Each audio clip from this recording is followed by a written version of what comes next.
भारत माता की, भारत माता की। राजस्थान के राज्यपाल हरिभाऊ बागड़ी जी, यहां के लोकप्रिय मुख्यमंत्री श्री भजनलाल शर्मा, केंद्रीय मंत्री हरदीप सिंह पुरी, उप मुख्यमंत्री दिया कुमारी जी, प्रेमचंद बैरवा जी, राजस्थान सरकार के सभी मंत्रीगण, सांसद और विधायक साथी और मेरे प्यारे भाइयों बहनों, मुझे बताया गया कि आज राजस्थान में 10-12 हजार स्थान पर लाखों की तादाद में इस कार्यक्रम में लोग जुटे हैं।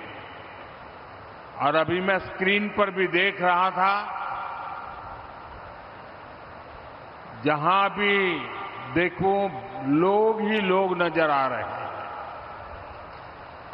टेक्नोलॉजी के माध्यम से राजस्थान के कोने कोने से जुड़े हुए सभी मेरे राजस्थान के भाई बहनों को भी मैं यहां से प्रणाम करता हूं। साथियों, गर्मी के एक मौसम में स्थान स्थान पर इतनी बड़ी मात्रा में लोगों का एकत्र आना, हम सबको आशीर्वाद देना, ये दिखाता है कि भाजपा सरकार के प्रयासों पर आपका विश्वास कितना बुलंद है।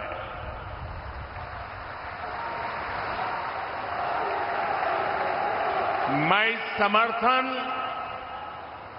और स्नेह के लिए राजस्थान की माटी का ऋणी हूं।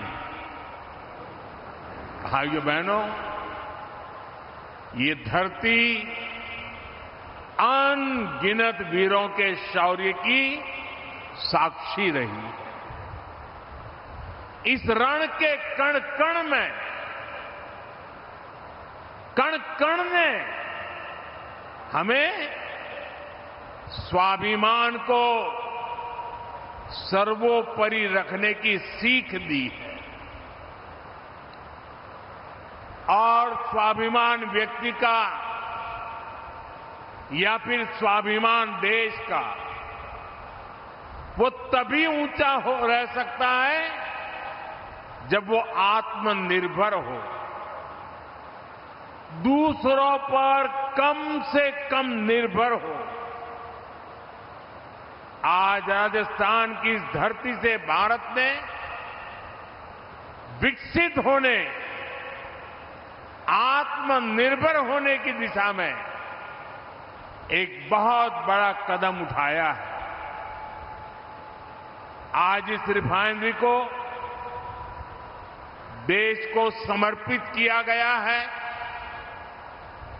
ये रिफाइनरी यहां हजारों लोगों के रोजगार का माध्यम बनेगी।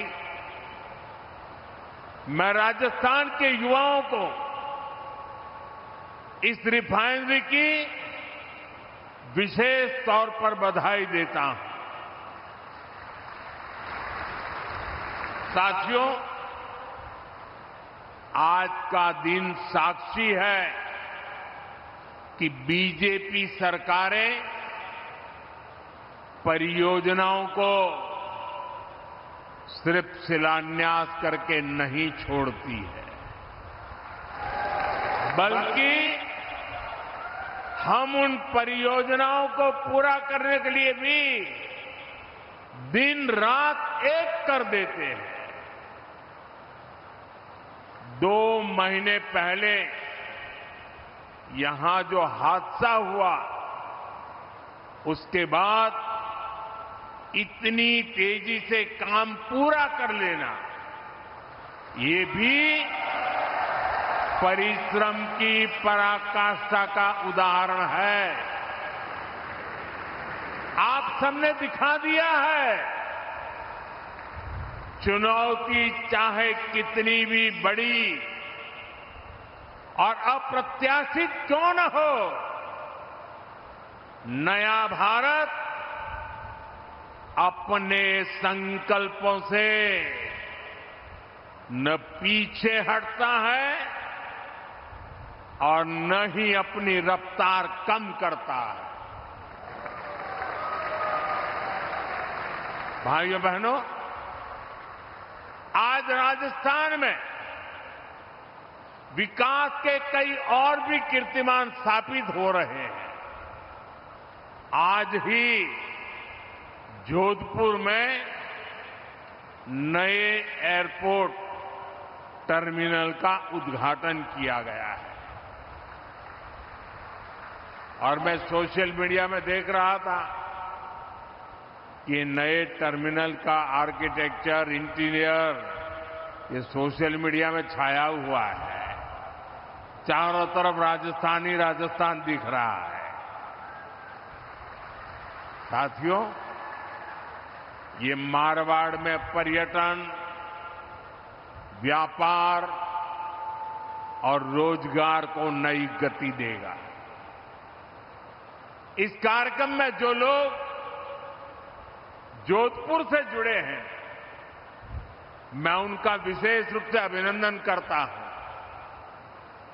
जोधपुर से ही आज उड़ान योजना के नए चरण की भी शुरुआत हुई है। इसके तहत छोटे छोटे शहरों और दूर दराज के क्षेत्रों को एयर कनेक्टिविटी से जोड़ा जाएगा। साथ ही अब जयपुर में मेट्रो का विस्तार भी होने जा रहा है।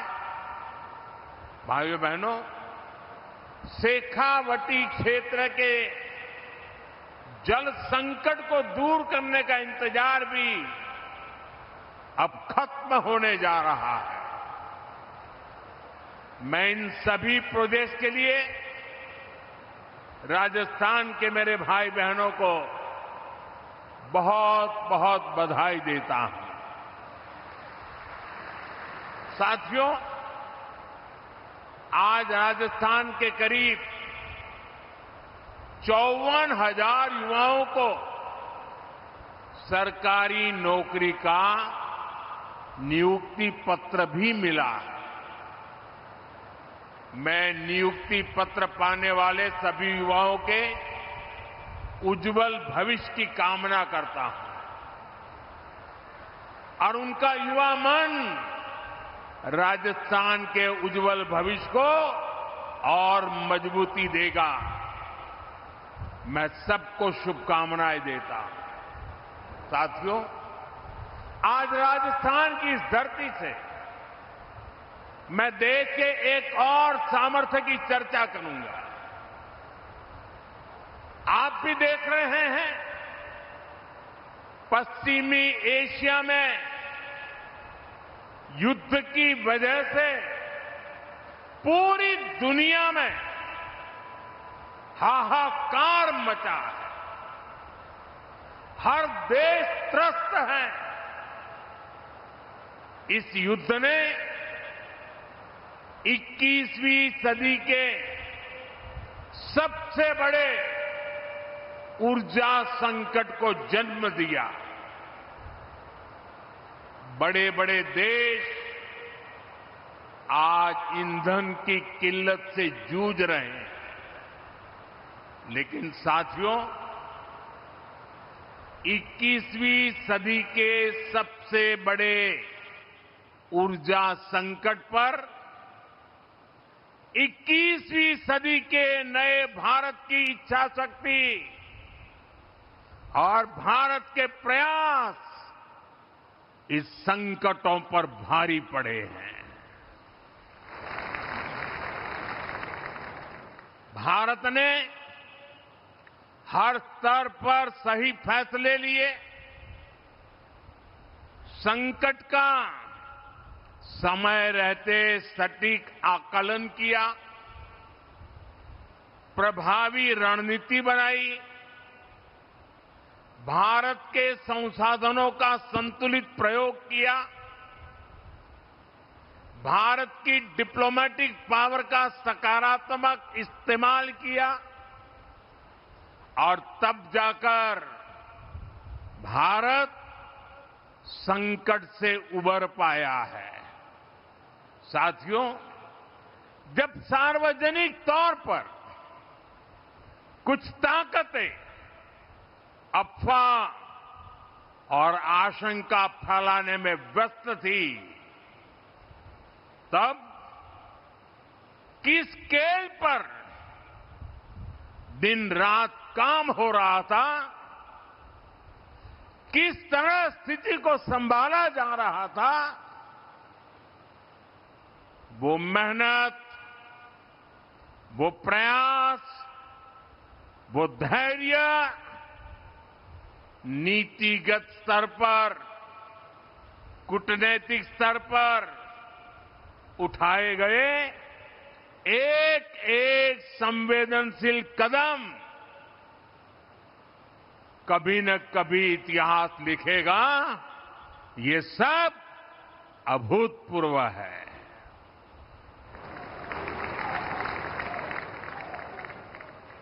मैं एक उदाहरण देता हूं। रसोई गैस यानी एलपीजी के विषय में हम सब जानते हैं, हमारी जरूरतों की करीब 60% एलपीजी अन्य देशों से आयात की जाती थी और इसमें से भी 90% एलपीजी गल्फ देशों से आ रही थी, हॉर्मुज से होकर के आ रही थी और अचानक से युद्ध के हालातों ने उस सप्लाई को लगभग बंद कर दिया। आप अंदाज लगा सकते हैं हमारे देश में कितना बड़ा हाहाकार मचने जा रहा था। लेकिन राजस्थान की इस धरती ने हमें चुनौतियों को भी चैलेंज देना सिखाया है और इसलिए हमने संकट शुरू होते ही रिफाइनरीज के सामर्थ्य पर फोकस किया। औद्योगिक काम के लिए जो गैस बनती थी, उसकी जगह रिफाइनरीज को रसोई गैस एलपीजी बनाने के लिए कहा गया और 7 दिनों के भीतर भीतर एलपीजी के उत्पादन में बढ़ोतरी हुई। पहले जो 35,000 मैट्रिक टन एलपीजी का उत्पादन देश में होता था, संकट के दौरान वो 54,000 मैट्रिक टन बढ़ गया। जिन रिफाइनरीज ने पहले कभी एलपीजी नहीं बनाया था, उन्हें भी इसके लिए कॉन्फ़िगर किया गया। साथियों, रसोई गैस की डिमांड का पूरा लोड एलपीजी पर न पड़े, सरकार ने इसका भी ध्यान रखा। पीएनजी कनेक्शन यानी पाइप से रसोई गैस के कनेक्शन बढ़ाने का अभियान चलाया गया। बहुत ही कम समय में भारत ने करीब 11 लाख से ज्यादा घरों को गैस का पीएनजी कनेक्शन से जोड़ दिया। भाइयों बहनों, हमने एक और सप्लाई को सुनिश्चित किया। दूसरी ओर घरेलू उपभोक्ताओं पर बहुत बोझ भी नहीं पड़ने दिया।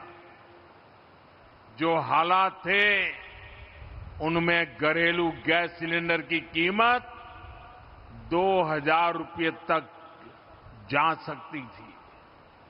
बड़े बड़े मार्केट एक्सपर्ट यही आकलन कर रहे थे, लेकिन हमारे यहां अभी भी घरेलू एलपीजी सिलेंडर ₹950 से भी कम में दिया जा रहा है।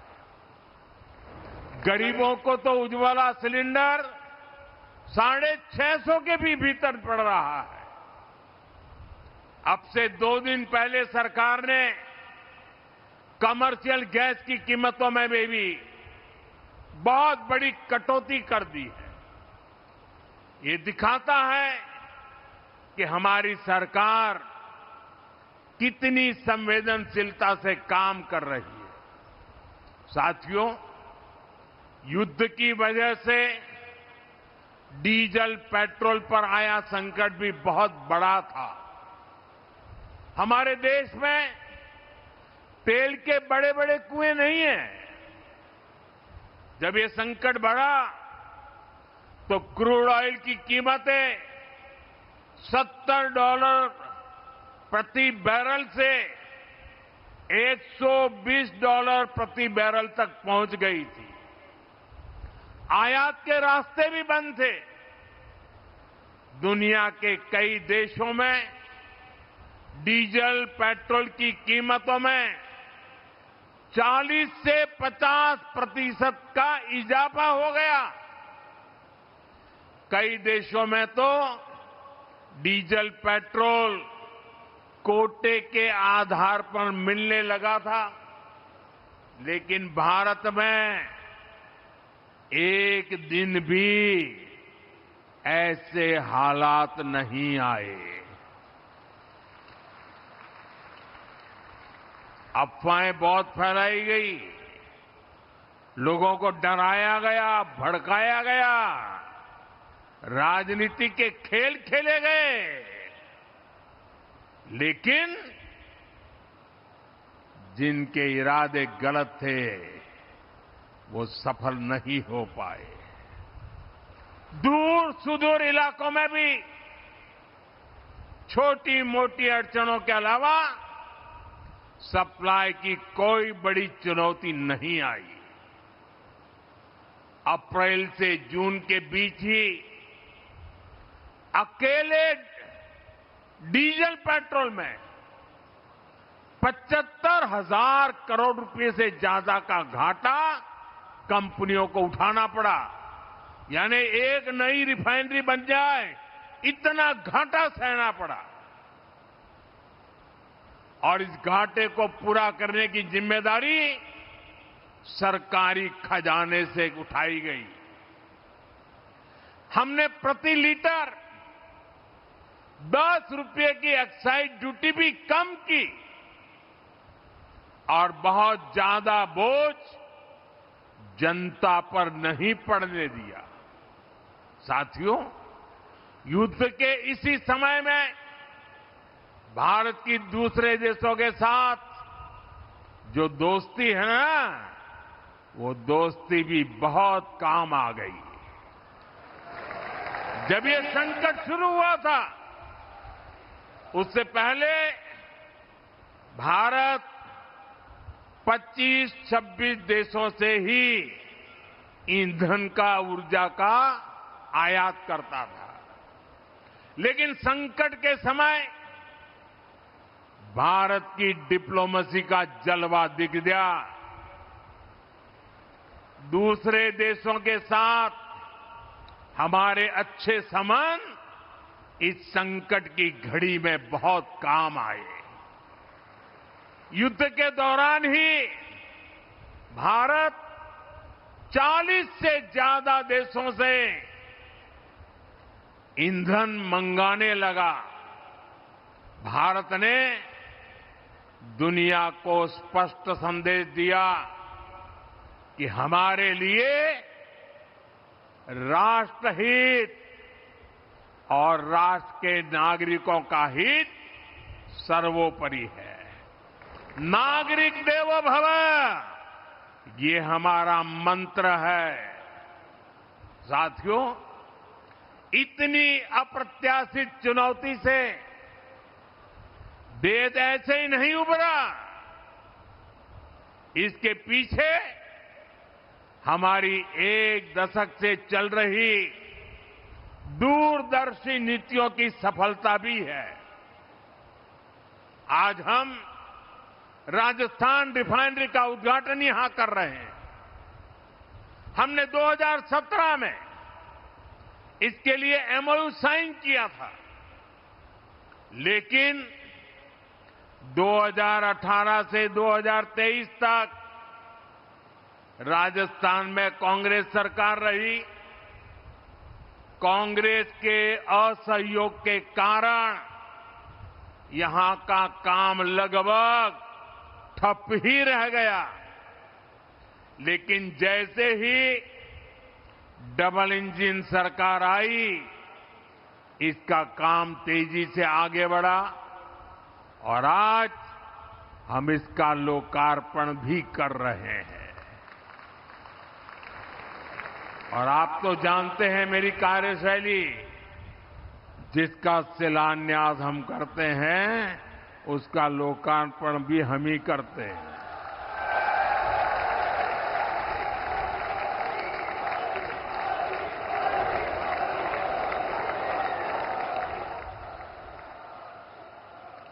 इसी तरह भारत ने अपनी रिफाइनरी क्षमता को लगातार बढ़ाया है। अमेरिका में पिछले 50 वर्षों में एक भी नई रिफाइनरी नहीं बनी है। यूरोप की रिफाइनरी क्षमता लगातार कम होती गई है।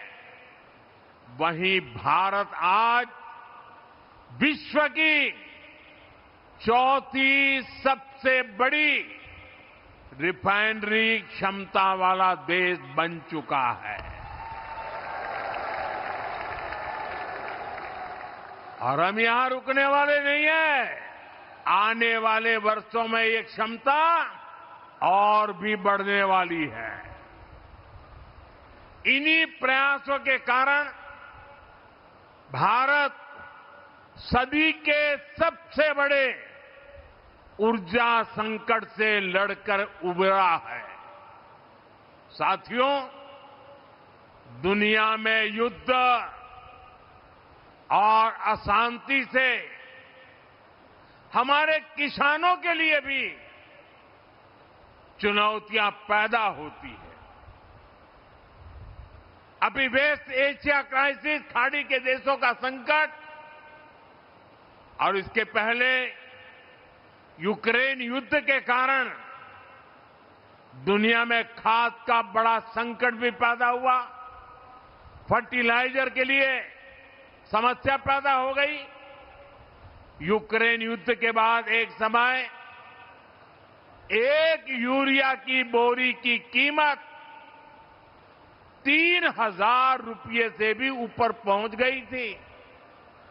लेकिन हम अपने किसानों को, जो दुनिया के बाजार में 3,000 की बोरी थी, हम मेरे देश के किसानों को हम सिर्फ 300 रुपये में देते रहे। और इसके लिए खजाने से लाखों करोड़ रुपए खर्च करने पड़े। सब्सिडी दी गई। आपूर्ति के लिए जो सप्लाई चेन प्रभावित हुई थी, भारत ने उसके लिए भी समाधान निकाले। सरकार ने वैकल्पिक रास्ते तलाशे। हमने कई देशों में हमारे दूतावासों को विशेष जिम्मेदारी सौंपी। दूसरे देशों से उर्वरक खरीदने की, खाद खरीदने की पहल की। आयात के साथ साथ हमने घरेलू उत्पादन भी बढ़ाया, उस पर ध्यान केंद्रित किया। और इतना ही नहीं, हमने प्राकृतिक खेती जैसे विकल्पों को भी बढ़ावा दिया और जमाखोरी और कालाबाजारी के खिलाफ भी सख्ती की। साथियों, इसी तरह हमने हमारे उद्योगों का, एमएसएमई का भी ध्यान रखा। एमएसएमई को बढ़ती लागत का सामना करना पड़ रहा था। इसलिए हम emergency credit line guarantee scheme का एक नया चरण लेकर आए। इस स्कीम के तहत बैंकों ने एमएसएमई को 20% तक का अतिरिक्त लोन दिया और सरकार ने एमएसएमई के इन सभी लोन के लिए 100% गारंटी, और ये मोदी की गारंटी है, इसका बहुत लाभ लघु उद्योगों को मिला, कुटीर उद्योगों को मिला।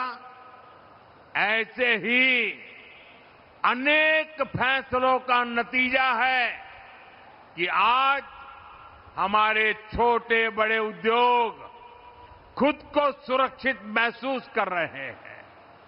साथियों, हमारी सरकार ने निरंतर निर्णय लिए क्योंकि हमें भारत के सामर्थ्य पर भरोसा था। हमें हमारे देशवासियों की क्षमताओं पर, उनकी सूझबूझ पर हमारा 100% भरोसा था।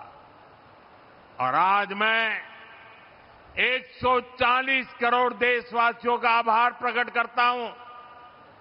मैं देशवासियों को नमन करते हुए धन्यवाद कहता हूं। जिस तरह वो इस मुश्किल समय में देश के साथ मजबूती से खड़े रहे, जिस तरह देशवासियों ने अफवाह, डर और भ्रम फैलाने वालों का सामना किया, देश में अस्थिरता फैलाने की साजिशों को नाकाम किया, देश उसी विश्वास के भरोसे आगे बढ़ पाया है। जो लोग भारत को असफल होते देखना चाह रहे हैं, इसके लिए भविष्यवाणी भी करने लग गए थे, वो जरूर आज निराशा की गर्त में पड़े होंगे। साथियों, आज विकास परियोजनाओं के लोकार्पण, शिलान्यास के साथ ही मुझे यहां एक पेड़ मां के नाम खेजड़ी का पौधा लगाने का सौभाग्य भी मिला है। मैं जानता हूं कि राजस्थान में खेजड़ी का कितना महत्व है। बढ़ते रेगिस्तान को रोकने में इसकी बहुत सार्थक भूमिका रही है। इसलिए ये वृक्षारोपण हमारी कार्य संस्कृति का उदाहरण भी है। हमें प्रगति की नई ऊंचाइयों को भी छूना है और हमें पर्यावरण का संरक्षण भी करना है। इसी सोच के साथ हमारी सरकार ऊर्जा के दूसरे स्रोतों पर भी काम कर रही है। खासकर राजस्थान पर सूर्य देवता की कुछ ज्यादा ही कृपा है, इसलिए यहां विश्व स्तरीय सोलर पार्क बनाने का काम चल रहा है। पीएम सूर्यघर मुफ्त बिजली योजना के तहत भी राजस्थान में 1.5 लाख से ज्यादा घरों को सोलर से जोड़ा जा चुका है। पीएम कुसुम योजना के तहत भी राजस्थान में किसानों को 65,000 से ज्यादा सोलर पंप भी दिए गए हैं। साथियों, कठिन से कठिन लगने वाले संकल्प भी सिद्ध हो जाते हैं अगर उनके पीछे की नीयत साफ हो। यही बीजेपी और कांग्रेस में एक बहुत बड़ा अंतर है। साथियों, राजस्थान में पानी से जुड़ी परेशानियों का समाधान इसका एक और बड़ा उदाहरण है। आप सब जानते हैं, कांग्रेस की सरकारों ने कभी राजस्थान के जल संकट को दूर करने के लिए कोई ठोस काम नहीं किया। लेकिन बीजेपी क्षेत्रवाद और बंटवारे की सियासत नहीं करती। बीजेपी राष्ट्र प्रथम की भावना पर चलती है। हमने जब गुजरात में पानी पहुंचाने की योजनाओं पर काम किया था और राजस्थान को पानी देने की बात आई थी, मुझे बराबर यहां हिंदुस्तान के हर कोने में एक राज्य दूसरे राज्य से पानी के लिए लंबे अरसे से लड़ाइयां चल रही है।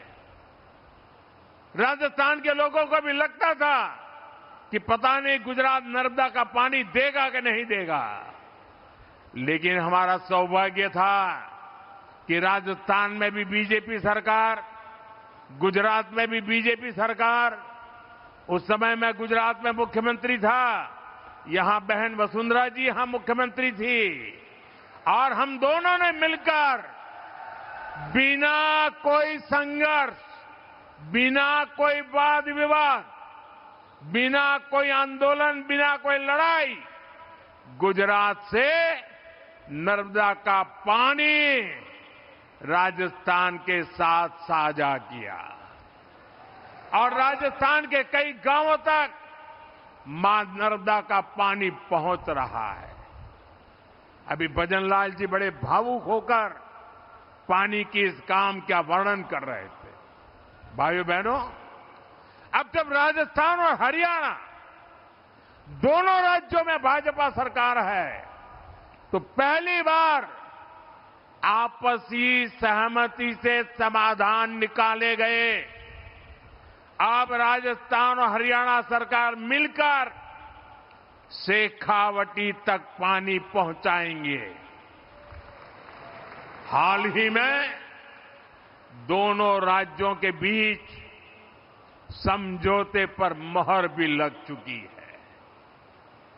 इस समझौते के तहत हथनी कुंड बैराज से पानी राजस्थान लाया जाएगा। इसके लिए अंडरग्राउंड पाइपलाइन बिछाई जाएगी।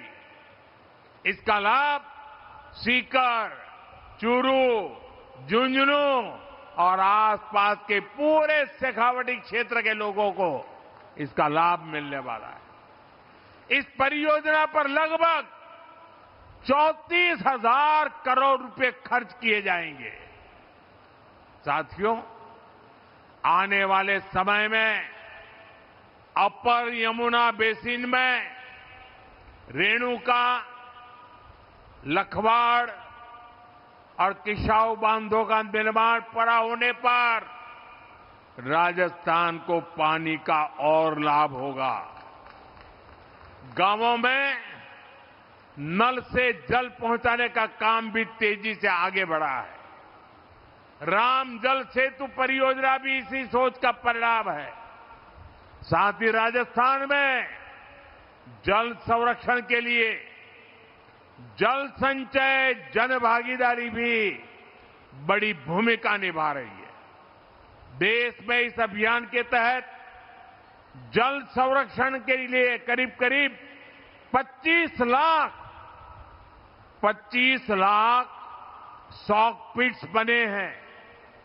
राजस्थान में भी 1.25 लाख से ज्यादा सॉक पिट्स बनाए गए हैं। इससे पानी संरक्षित हो रहा है, ग्राउंड वाटर का स्तर सुधर रहा है। मैं इन प्रयासों के लिए केंद्र और प्रदेश की भाजपा सरकारों को और शेखावटी क्षेत्र के लोगों को बहुत बहुत बधाई देता हूं। साथियों, आज जब देश कोई संकल्प लेता है, कोई लक्ष्य बनाता है, तो राजस्थान उसके केंद्र में होता है। आज राजस्थान में तेज गति से आधुनिक इंफ्रास्ट्रक्चर निर्माण हो रहा है। नए नए रिकॉर्ड बन रहे हैं। आज जयपुर मेट्रो फेज 2 की आधारशिला और जोधपुर एयरपोर्ट के नए टर्मिनल का उद्घाटन ये राजस्थान के विकास को और गति देंगे और नई उड़ान देंगे। जयपुर में फेज 2 पूरा होने के बाद जयपुर का कुल मेट्रो नेटवर्क 50 किलोमीटर से अधिक हो जाएगा। पूर्व, पश्चिम और उत्तर दक्षिण मेट्रो नेटवर्क एक दूसरे से जुड़ जाएगा। इससे स्थानीय लोगों को आसानी तो होगी, पर्यटकों के लिए सुविधा भी बढ़ेगी। साथियों, आने वाले समय में हमें विकास के और भी नए आयाम छूने हैं। मुझे पूरा भरोसा है आप सब इसी तरह डबल इंजन सरकार को आशीर्वाद देते रहेंगे। हम साथ मिलकर राजस्थान के नए भविष्य का निर्माण करेंगे। इसी विश्वास के साथ मैं एक बार फिर राजस्थान रिफाइनरी के लिए, अन्य विकास कार्यों के लिए देशवासियों को, राजस्थान वासियों को बहुत बहुत बधाई देता हूं। मेरे साथ बोलिए, भारत माता की। दोनों मिट्टी ऊपर करके राजस्थान की ताकत नजर आए। भारत माता की, भारत माता की, भारत माता की। बहुत बहुत धन्यवाद।